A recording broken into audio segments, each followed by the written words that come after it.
when we talk about aligning the men and the women together, boys and girls play together. I think I talk about girls in the book, and I go in where we all have that first girl, those girls and those first experiences, especially in my high school, my middle school, my high school, where they go around picking a boy every 2 weeks that they like. And some of the women get stuck there. Then when we go from that, we have our city girls, our hot girls. They're the ones on social media, the loudest, hot girl summer. I'm getting That's to the all bag. My life Yeah. is me. When my I read that energy. chapter, that's all I heard in my head is, what you need, boy? I need a hot girl. Yes, you need a hot girl. So you a hot girl. Thank you, baby girl. I appreciate you. So you're I a like hot your girl. videos. Yeah, you're a hot girl. Hot girls are, and city girls are just City that. girls. They're I was about to not say. girls. They're not girls. They're making money. They're getting to the bag, but there's a lot that goes with that. And I think everyone knows that, and the city girls knows that a lot goes with it. So then you have just a gal, and a gal's similar to that of a guy. She's kind of there.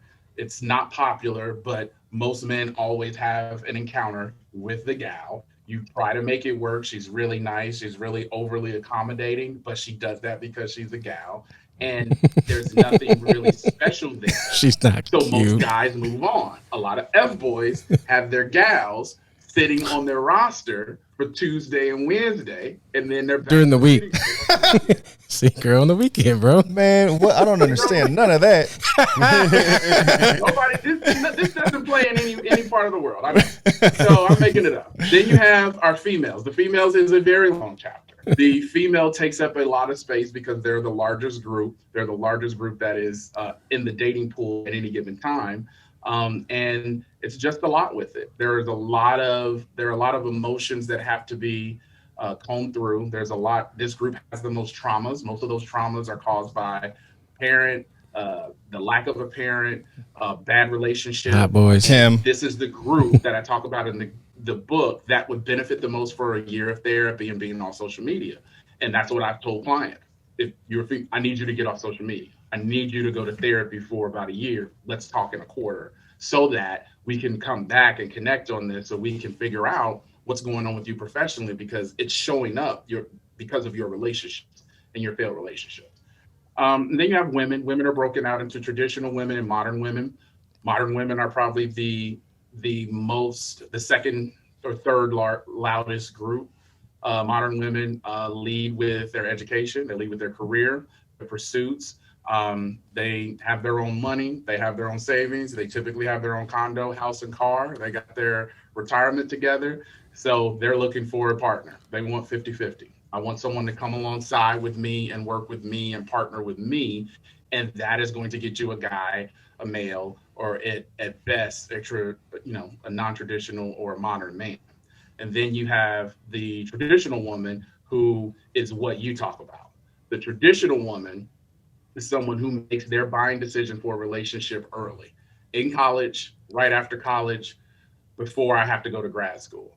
And that woman makes a bet on a man. And they typically make a bet on a man who is on that trajectory and has the characteristics that you need in a husband, a father, a friend, someone who's faithful, who's done with fantasies, who's done being an F-boy and going out on the weekend, who doesn't do boys trips.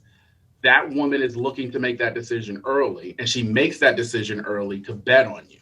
When those relationships break up, that is where the woman wins.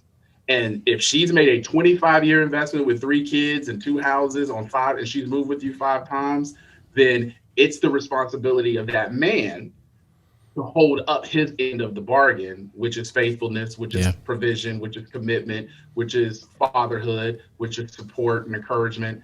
And it's a balance. It is actually the best part of the middle ground. But then you have your high value women, and your high value women are completely 100% sold out for their high value man. And their high value man understands his responsibility with that woman. My responsibility is to be in my purpose, in my passion, developing, whether it be businesses, growing my professional career as an attorney or as a doctor or as an accountant, growing my lawn care business to $2.5 million in revenue. His woman will be there to support that and provide him and identify and meet his needs, because she knows he's committed to meeting her needs and meeting the family needs. So the high value man has things associated to it, such as earning, such He's as a provider. But the high value woman is a helper.